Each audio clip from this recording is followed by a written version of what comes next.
اللہ کے لیے. رکوع ہوگا تو کس کے لیے؟ اللہ کے لیے. سجدہ ہوگا تو کس کے لیے؟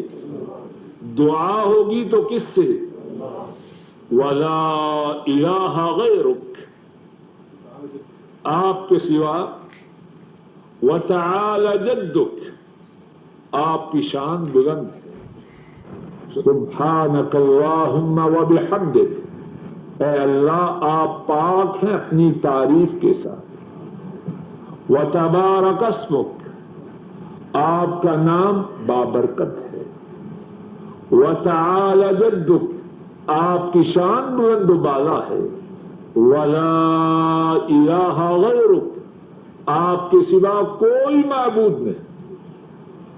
قیام آپ کے لیے، رکوع آپ کے لیے، سجدہ آپ کے لیے، دعا آپ سے، نظر آپ کے لیے، نیاز آپ کے لیے. ایک اور دعا یہ ہے، اللہم باعد بینی وبین خطایای کما باعدت بین المشرق والمغرب. اللہم نقنی من خطایای کما ینقی الثوب الابیض من الدنس. اللہم اغسلنی من خطایای بالماء والثلج والبرد. اے میرے اللہ، میرے اور میری خطاؤں کے درمیان اتنی دوری پیدا فرما جتنی دوری مشرق اور مغرب کے درمیان. بندہ کھڑا ہوا اپنے رب کے حضور، ابتدا کر رہا ہے اللہ سے اپنے گناہوں کی معافی کی. اے میرے اللہ، میرے اور میرے گناہوں کے درمیان اتنی دوری پیدا فرما جتنی دوری مشرق اور مغرب میں. اللہم نقنی من خطایای کما ینقی الثوب الابیض من الدنس. اے میرے اللہ، مجھے میرے گناہوں سے اس طرح پاک فرما جس طرح سفید کپڑا گندگی سے پاک ہوتا. اللہم اغسلنی من خطایای بالماء والثلج والبرد. اے اللہ، مجھے میرے گناہوں سے پانی کے ساتھ، برف کے ساتھ، اولوں کے ساتھ دھو دے. اور جب پانی، برف اور اولوں سے گناہ دھوئے جائیں اللہ کی طرف سے گناہ باقی رہ جائیں گے. ان دو دعاؤں سے یا ان میں سے کسی ایک دعا سے یا اور جو دعائیں ثابت ہیں ان میں سے کسی دعا کے ساتھ اپنی نماز کی ابتدا کریں اور اس کے بعد اعوذ باللہ من الشیطان الرجیم یہ پڑھے. پناہ مانگتا ہوں اللہ کے ساتھ شیطان مردود سے. میں تو کمزور ہوں، اللہ کی توفیق سے مسجد میں تو آ چکا ہوں لیکن میں تنہا تو شیطان مردود کا مقابلہ نہیں کر سکتا. عرش والے رب سے شیطان مردود سے پناہ مانگتا. پھر بسم اللہ الرحمن الرحیم پڑھے اور سورہ الفاتحہ پڑھے. سورہ الفاتحہ پڑھنے کی جناب رسول کریم صلی اللہ علیہ وسلم نے خاص فضیلت بیان کی. صحیح مسلم میں اور حدیث کی کچھ دوسری کتابوں میں ہے، حضرت ابو ہریرہ رضی اللہ تعالی عنہ وہ روایت کرتے ہیں، فرماتے ہیں من صلی صلاۃ لم یقرأ فیہا بأم القرآن فہی خداج فَهِيَ خِدَاجٌ غیر تمام، جس نے نماز پڑھی اور اس میں سورہ الفاتحہ نہ پڑھی، اس کی نماز ناقص ہے، اس کی نماز ناقص ہے، اس کی نماز ناقص ہے، نامکمل ہے۔ حضرت ابو ہریرہ رضی اللہ تعالی عنہ ان سے کہا گیا انا نکون وراء الامام، ہم امام کے پیچھے ہوتے ہیں، پھر کیا کریں؟ حضرت ابو ہریرہ رضی اللہ تعالی عنہ جواب میں فرماتے ہیں اقرأ بها فی نفسک، امام کے پیچھے ہو تب بھی اپنے دل میں سورہ الفاتحہ پڑھ لو، اور پھر اس کے بعد فرماتے ہیں فإنی سمعت رسول اللہ صلی اللہ علیہ وسلم یقول قال اللہ تعالی قسمت الصلاة بینی وبین عبدی نصفین ولعبدی ما سأل۔ حضرت ابو ہریرہ فرماتے ہیں میں نے جناب رسول کریم صلی اللہ علیہ وسلم کو فرماتے ہوئے سنا کہ انہوں نے فرمایا کہ اللہ رب العزت خود فرماتے قسمت الصلاة بینی وبین عبدی نصفین ولعبدی ما سأل۔ اللہ اکبر، توجہ سے سنیں، موتی ہیں اور موتیوں کو مدینے والے نبی کے فرامین سے کیا تشبیہ ہو سکتی؟ جناب نبی کریم صلی اللہ علیہ وسلم فرماتے ہیں کہ اللہ رب العزت خود فرماتے ہیں کہ میں نے نماز کو اپنے اور بندے کے درمیان آدھا آدھا تقسیم کیا، 50-50 ہے۔ اللہ اکبر، کس کے ساتھ؟ جواب دیجیے، اللہ کے ساتھ۔ 50 بندے کے لیے اور 50 اللہ کے لیے۔ قسمت الصلاة بینی وبین عبدی نصفین، کون فرما رہا ہے؟ اللہ خود فرماتے ہیں، اور میرا بندہ جو سوال کرے وہ اس کے لیے، بندے کا جو 50 ہے اس کے ملنے کا وعدہ پہلے سے ہے، اور یہ وعدہ کچا ہے یا پکا؟ انتخابی وعدہ ہے۔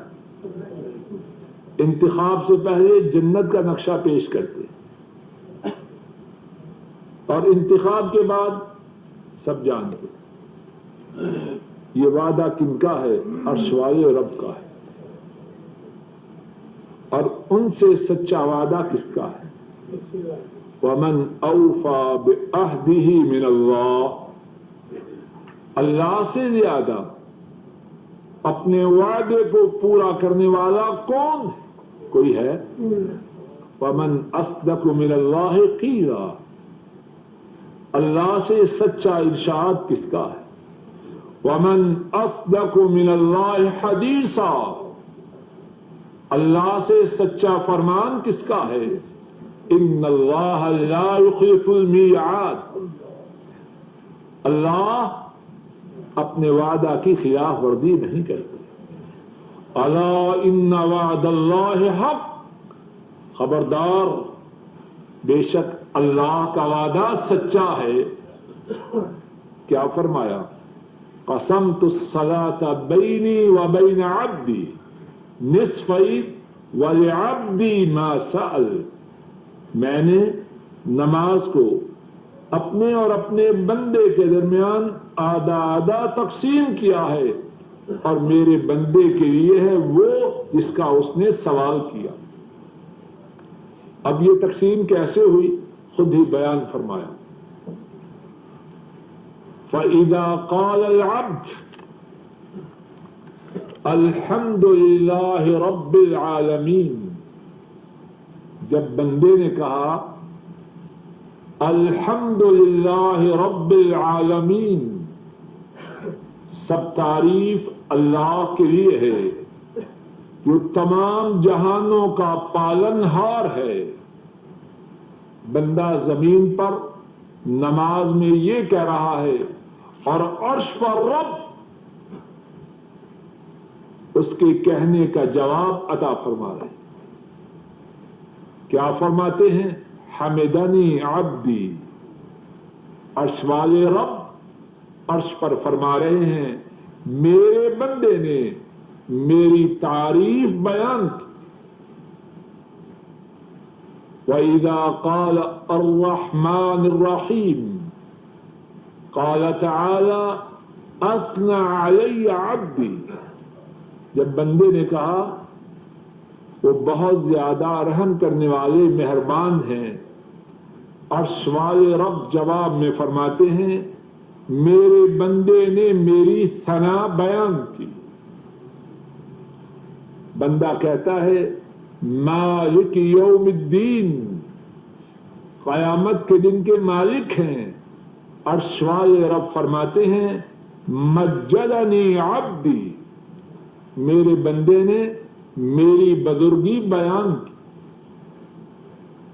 فَإِذَا قَالَ إِيَّاكَ نَعْبُدُ وَإِيَّاكَ نَسْتَعِينُ قَالَ تَعَالَى هَذَا بَيْنِي وَبَيْنَ عَبْدِي وَلِعَبْدِي مَا سَأَلَ، جب بندے نے کہا إِيَّاكَ نَعْبُدُ، صرف تیری ہی عبادت کرتے، تیرے سوا نہ کسی کے لیے قیام، نہ کسی کے لیے رکوع، نہ کسی کے لیے سجدہ، نہ کسی سے دعا، نہ کسی کی نظر، نہ کسی کی نیاز۔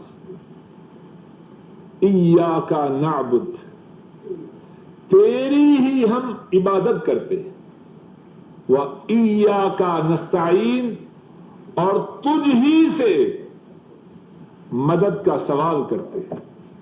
بندے نے زمین پر یہ کہا، عرش پر رحمان نے فرمایا ھذا بینی و بین عبدی۔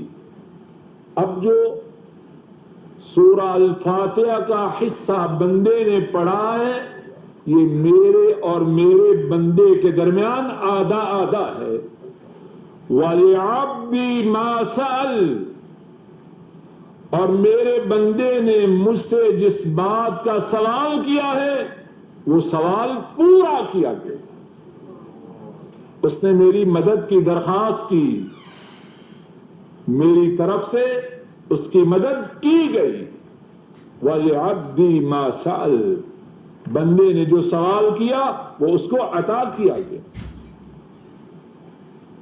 فَإِذَا قَالَ اهْدِنَا الصِّرَاطَ الْمُسْتَقِيمَ صِرَاطَ الَّذِينَ أَنْعَمْتَ عَلَيْهِمْ غَيْرِ الْمَغْضُوبِ عَلَيْهِمْ وَلَا الضَّالِّينَ قَالَ تَعَالَى هَذَا لِعَبْدِي وَلِعَبْدِي مَا سَأَلَ، جب بندے نے کہا اهْدِنَا الصِّرَاطَ الْمُسْتَقِيمَ،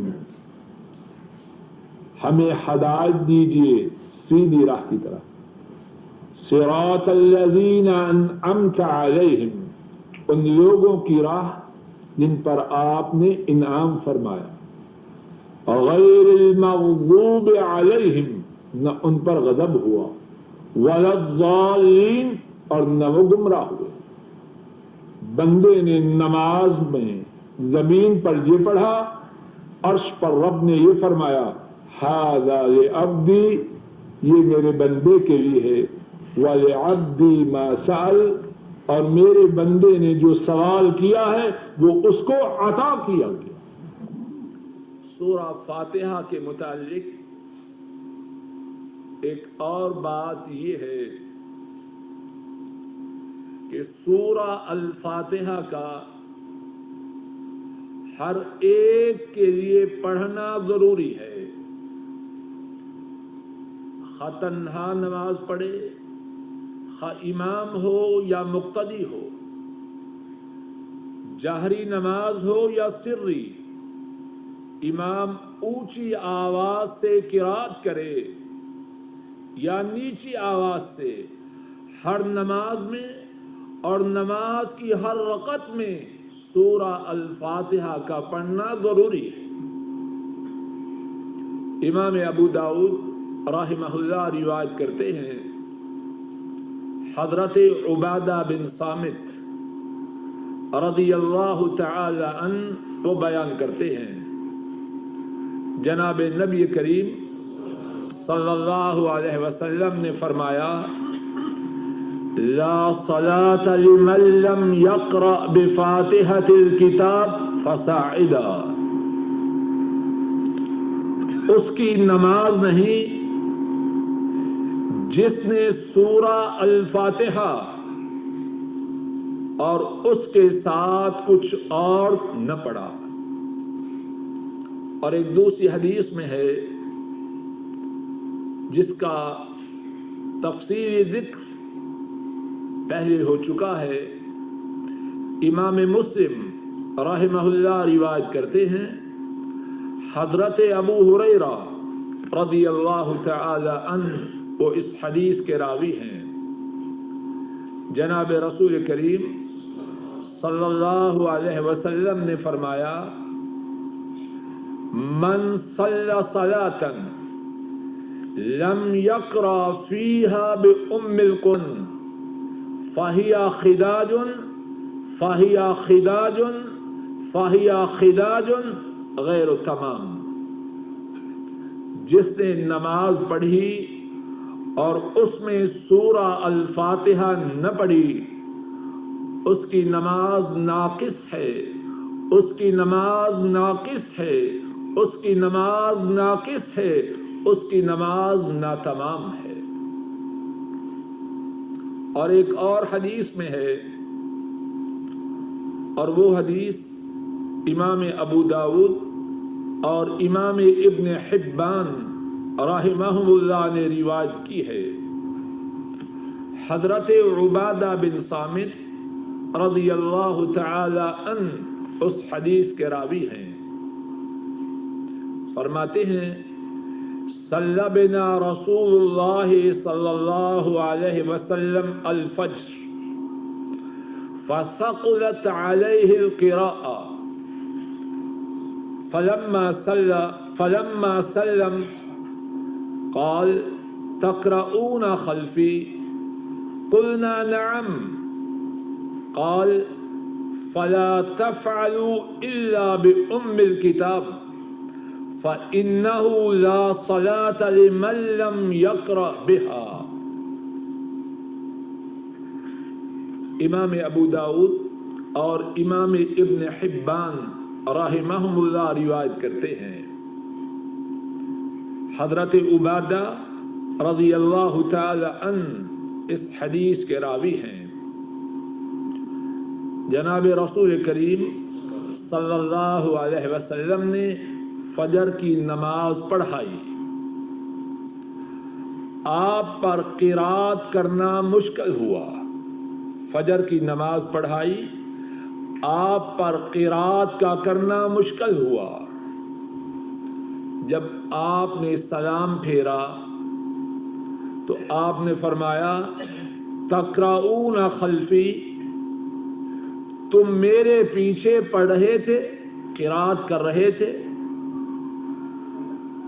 صحابہ نے عرض کی، نعم، ہاں ہم آپ کے پیچھے قرات کر رہے تھے۔ آپ نے فرمایا، فلا تفعلوا الا بأم القرآن، سورہ الفاتحہ کے سوا اور کوئی قرات نہ کرو۔ واضح حدیث۔ کون سی نماز ہے؟ فجر کی۔ اور فجر کی نماز میں جو امام کی قرات ہے، جہری ہے یا سری؟ بولیے، اونچی آواز سے امام قرات کرتا ہے۔ آپ نے فرمایا، فلا تفعلوا الا بأم الکتاب، سورہ الفاتحہ کے سوا اور کوئی قرات نہ کرو۔ فَإِنَّهُ لَا صَلَاةَ لِمَن لَّمْ يَقْرَأْ بِهَا، کیوں؟ جس نے سورہ الفاتحہ نہ پڑھی اس کی نماز نہیں۔ تو قرات کے متعلق ایک بات یہ ہے امام مقتدی ہر ایک کے لیے ہر ایک رکعت میں سورہ الفاتحہ کا پڑھنا ضروری ہے. سورہ الفاتحہ کے علاوہ کیا پڑھے؟ سورہ الفاتحہ کے علاوہ امام قرآن کریم کی تلاوت کرے. اگر کوئی منفرد ہو تو وہ بھی قرآن کریم کی تلاوت کرے.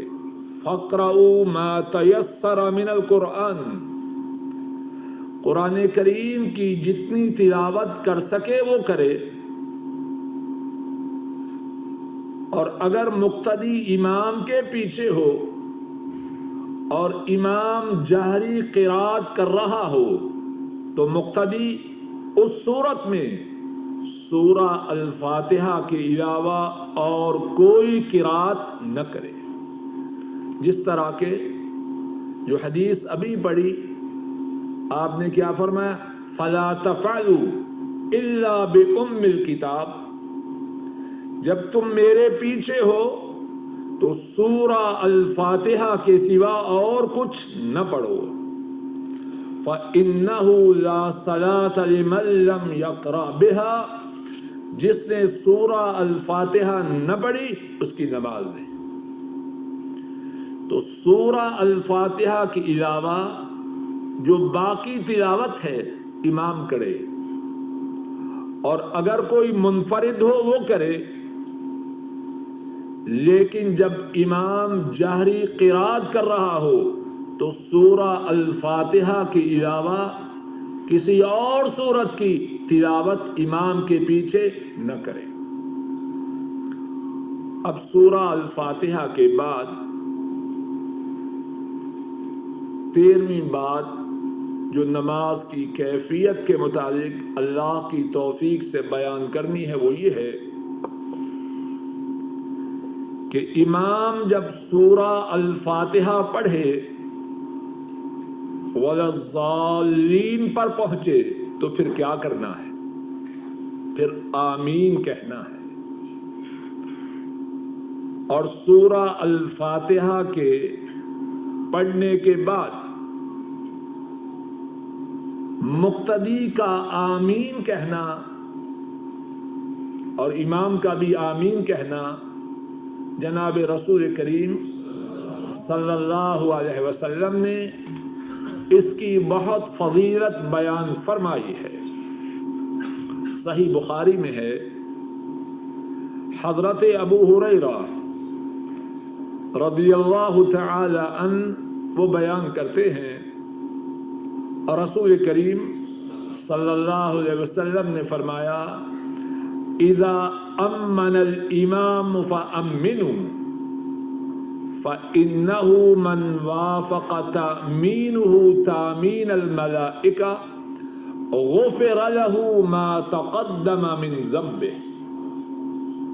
فرمایا جب امام آمین کہے تم بھی آمین کہو،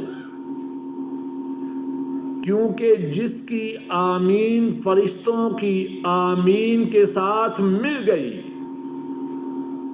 اس کے سابقہ گناہوں کو معاف کر دیا جاتا ہے.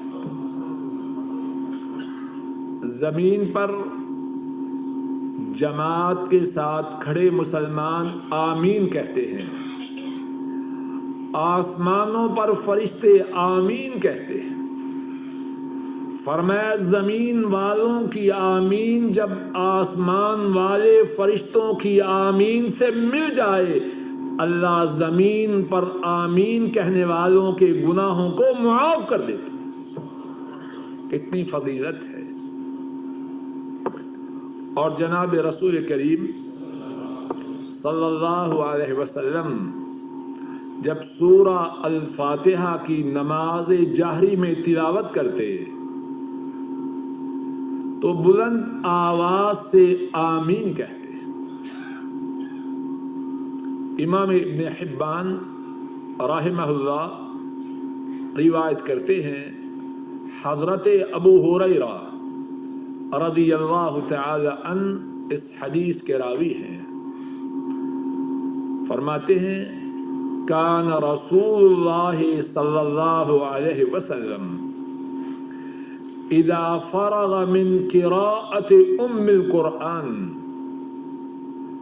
رفع صوته وقال آمین.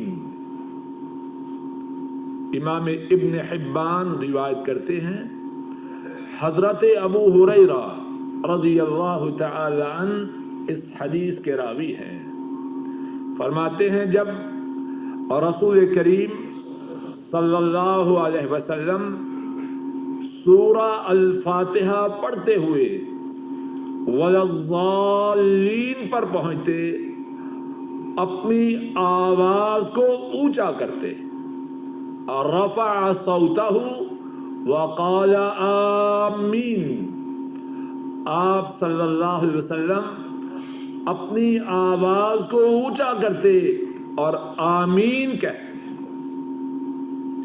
ایک دوسری حدیث میں ہے امام ترمذی رحمہ اللہ روایت کرتے ہیں حضرت وائل بن حجر رضی اللہ تعالی عنہ وہ بیان کرتے ہیں میں نے نبی کریم صلی اللہ علیہ وسلم کو سنا اذا قال غیر المغضوب علیہم ولا الضالین قال آمین ومد بها صوتہ. میں نے سنا جب نبی کریم صلی اللہ علیہ وسلم غیر المغضوب علیہم ولا الضالین پڑھتے تو آمین کہتے اور اپنی آواز کو لمبا کرتے آمین. اور دوسری روایت میں ہے امام ابن ابی شیبہ نے اس روایت کو بیان کیا ہے وَجَهَرَ بِهَا صَوْتَهُ آپ اپنی آواز کو آمین کہتے ہوئے اونچا کرتے. اور سنن الکبریٰ میں ہے رَافِعًا بِهَا صَوْتَهُ آپ آمین کہتے ہوئے اپنی آواز کو اونچا کرتے. تو نماز کے متعلق 13واں مسئلہ یہ بیان ہو رہا ہے سورہ الفاتحہ پڑھنے کے بعد امام اور مقتدی سارے کے سارے اونچی آواز سے آمین کہیں. اور یہی طریقہ جناب رسول کریم صلی اللہ علیہ وسلم اور آپ کے حضرات صحابہ کا تھا. امام ابن حبان بیان کرتے ہیں حضرت عطاء بن ابی رباح وہ بیان کرتے ہیں ادرکت 200 من اصحاب رسول اللہ صلی اللہ علیہ وسلم فی هذا المسجد اذا قال الامام ولا الضالین رفعوا اصواتهم بآمین. حضرت عطاء ابن ابی رباح بیان کرتے ہیں میں نے اس مسجد میں مسجد حرام میں مکہ مکرمہ میں 200 صحابہ کو میں نے مسجد حرام میں 200 صحابہ کو نماز پڑھتے ہوئے دیکھا جب امام ولا الضالین کہتا تو 200 صحابہ اونچی آواز سے آمین کہتے. یہ سنت ہے اللہ کے نبی کی اور حضرات صحابہ اس سنت کی پابندی کرتے. 14واں مسئلہ یہ ہے سورہ الفاتحہ کی تلاوت کے بعد آمین کہنے کے بعد اور قرآن کریم کے کسی حصے کی تلاوت کے بعد رکوع میں جائے اللہ اکبر کہے اور اپنے دونوں ہاتھوں کو یا کندھے تک یا کانوں تک اونچا کرے. اور اس بارے میں قدر تفصیل سے بات گزشتہ درس میں اللہ کی توفیق سے ہو چکی ہے. اب رکوع کیسے کرے؟ رکوع میں جانے سے پہلے ذرا توجہ کیجیے. عام طور پر اس بات کی طرف بلکہ بہت سی باتوں کی طرف ہم ٹھیک توجہ نہیں دیتے. رکوع جانے سے پہلے سنت طریقہ یہ ہے کہ امام قرات کے بعد کچھ وقفہ کرے، سکتہ کرے، اور پھر اس کے بعد اللہ اکبر کہے اور رکوع میں جائے. عام ائمہ کس طرح کرتے ہیں؟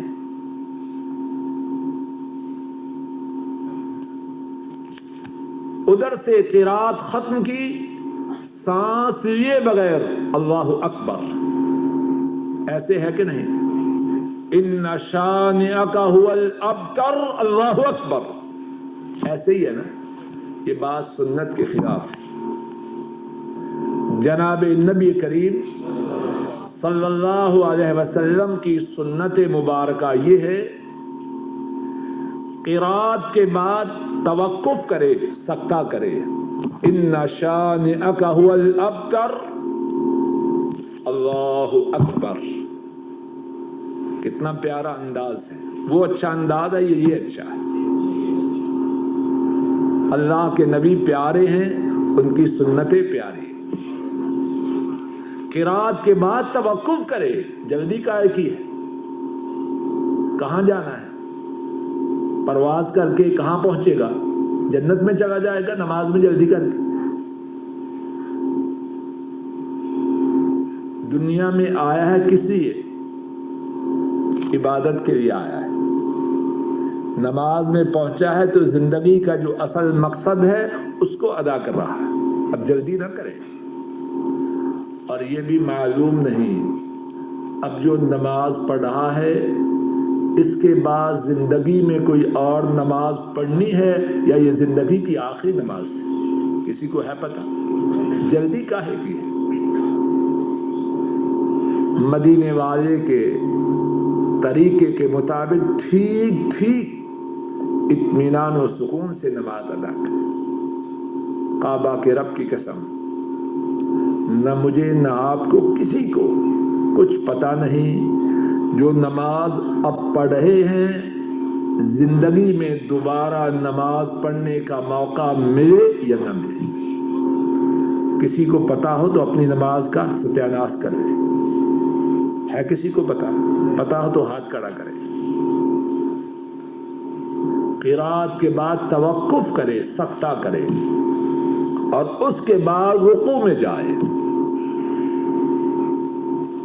اللہ اکبر کہہ کے، رفع الیدین کر کے.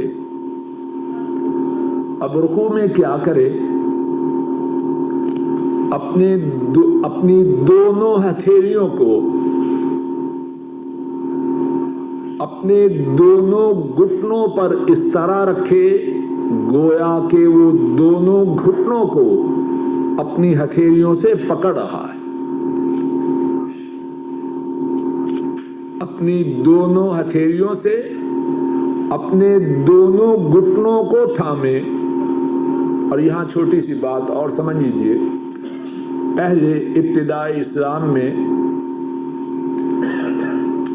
گھٹنوں پہ ہاتھ نہ رکھے جاتے تھے بلکہ گھٹنوں کے درمیان ہاتھ رکھنے کا حکم تھا.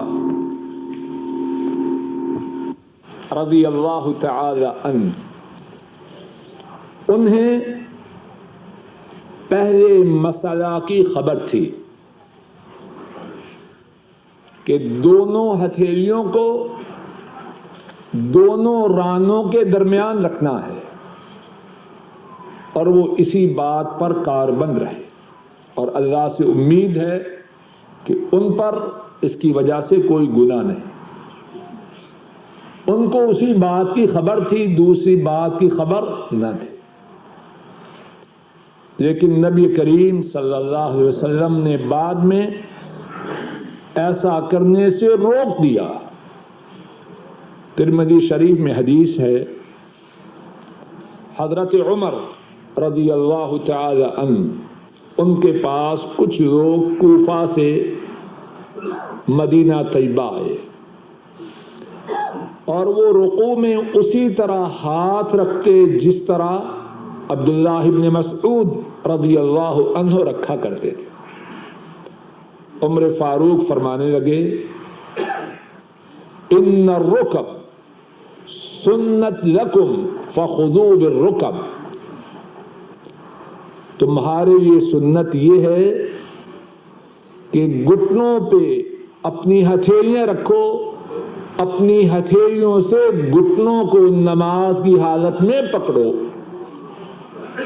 اور حضرت سعد بن ابی وقاص رضی اللہ تعالی عنہ وہ بیان کرتے ہیں، کنا نفعل ذلک فنہینا عنہ وامرنا ان نضع الاکف علی الرکب،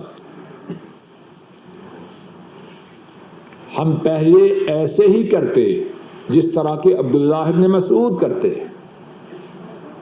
کہ رانوں کے درمیان دونوں ہاتھوں کو اس طرح رکھ کر کے دونوں رانوں کے درمیان رکھتے، لیکن بعد میں ہمیں اس سے روک دیا گیا اور ہمیں حکم دیا گیا کہ اپنی ہتھیلیوں کو اپنے گھٹنوں پر رکھیں رکوع کی حالت۔ واضح ہے بات؟ ایک اور بات یہ ہے کہ جب دونوں ہتھیلیوں کو دونوں گھٹنوں پر رکھا جائے، انگلیاں بند رکھے یا کھول کے رکھے؟ جواب دیجئے، کھول کے رکھے۔ پکڑے گا تبھی جب انگلیوں کو کھولے گا، انگلیاں بند ہو تو پکڑے گا؟ سمجھا رہی ہے؟ اور پھر رکوع میں کتنی دیر ٹھہرے؟ ایک وہ رکوع ہے جو پاکستانی اور انڈین رکوع ہے، تیز گام چل رہی ہے یا شالی مار چل رہی ہے، ایسا رکوع جس نماز میں ہو وہ نماز اللہ کے ہاں مردود ہے، اور ایسا رکوع کرنے والا نماز کا چور ہے۔ جناب نبی کریم صلی اللہ علیہ وسلم نے فرمایا، امام مسلم روایت کرتے ہیں، حضرت انس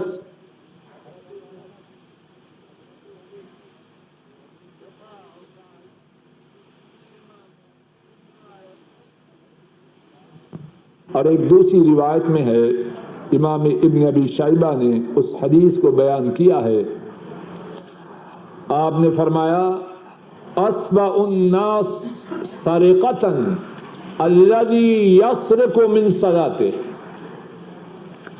فرمایا سب سے بری چوری کرنے والا وہ ہے جو اپنی نماز میں چوری کرتا ہے۔ قالوا یا رسول اللہ صلی اللہ علیہ وسلم کیف یسرق من صلاته، اے اللہ کے رسول صلی اللہ علیہ وسلم وہ نماز میں چوری کیسے کرتا؟ آپ نے فرمایا، لا یتم رکوعها وسجودها، وہ نماز تو پڑھتا ہے لیکن نہ نماز کے رکوع کو پورا کرتا ہے اور نہ اس کے سجدے کو پورا کرتا۔ ایک اور حدیث میں ہے اور اس کو امام ابو یعلا رحمہ اللہ نے بیان کیا ہے، آپ صلی اللہ علیہ وسلم نے ایک شخص کو دیکھا کہ نماز میں نہ رکوع پورا کر رہا ہے نہ سجدہ۔ آپ نے فرمایا، لو مات هذا على حاله هذا مات على غیر ملت محمد صلی اللہ علیہ وسلم، اگر یہ نماز پڑھنے والا ایسے ہی نماز پڑھتے ہوئے مر گیا تو دین محمد پہ نہیں مرا، کسی اور کے دین پر مرا۔ کتنا سنگین جرم ہے ایسے رکوع اور سجدہ، ایسا رکوع اور ایسا سجدہ کرنا۔ اور ایک اور حدیث میں ہے، امام ابو عوانہ اور امام ابو داؤد وہ روایت کرتے ہیں، حضرت ابو مسعود البدری رضی اللہ تعالی عنہ اس کے راوی ہیں۔ ساجد ذرا باہر جان جائیں، شکر۔ آپ صلی اللہ علیہ وسلم نے فرمایا، لا تجزئ صلاة الرجل حتى يقيم ظهره في الركوع والسجود۔ اس آدمی کی نماز ناکافی ہے، اس آدمی کی نماز ناکافی ہے، اس نے اپنی نماز ادا نہیں کی۔ کس نے؟ جس نے رکوع اور سجدے میں اپنی پشت کو سیدھا نہیں کیا، جس نے رکوع اور سجدہ میں اپنی پشت کو سیدھا نہیں کیا، اس کی نماز ناکافی۔ تو رکوع کے متعلق انتہائی ضروری بات یہ ہے کہ جب اپنی ہتھیلیوں کو اپنے گھٹنوں پر انگلیوں کو کھول کے رکھے تو اپنی پشت کو ایک دم سیدھا کرے اور سر وہ برابر ہو، نہ اونچا نہ نیچا۔ اور اس طرح کا جو رکوع ہے اپنے گھٹنوں پہ رکھے اور گھٹنوں کو تھامے۔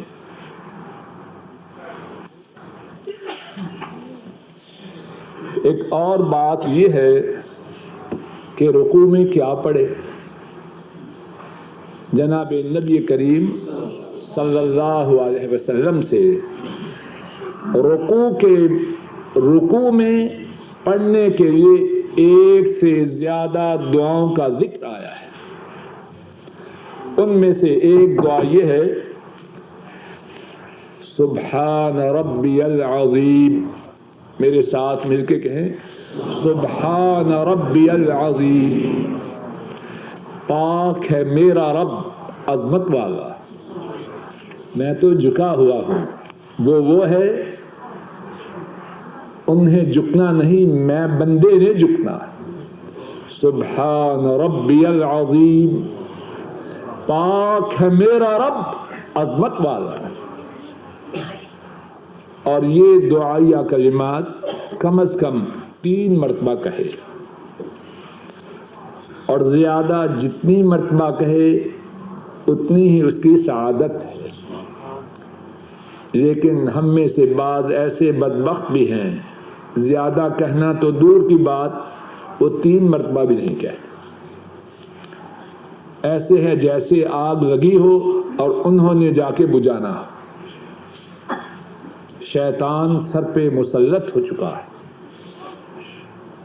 اور بعض بدبخت اور بدنصیب رکوع میں ہے اور گھڑی کا وقت دیکھ رہے ہیں، اور اگر امام کے پیچھے ہیں تو شاید اس کو بد دعائیں دے رہے ہیں، اور ساتھ ہی ساتھ یہ بھی بکواس کرتے ہیں کہ امام تو فارغ ہے، ہم تو بڑے کاروباری ہیں۔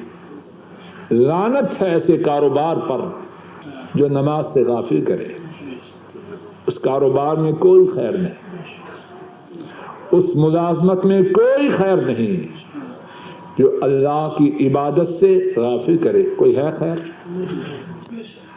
یہ کاروبار، یہ ملازمتیں، یہ تجارتیں کس لیے ہیں؟ کہ ہم اللہ کی عبادت کر سکیں۔ ہمارا دنیا میں آنے کا مقصد کاروبار ہے یا عبادت؟ وَمَا خَلَقْتُ الْجِنَّ وَالْإِنسَ إِلَّا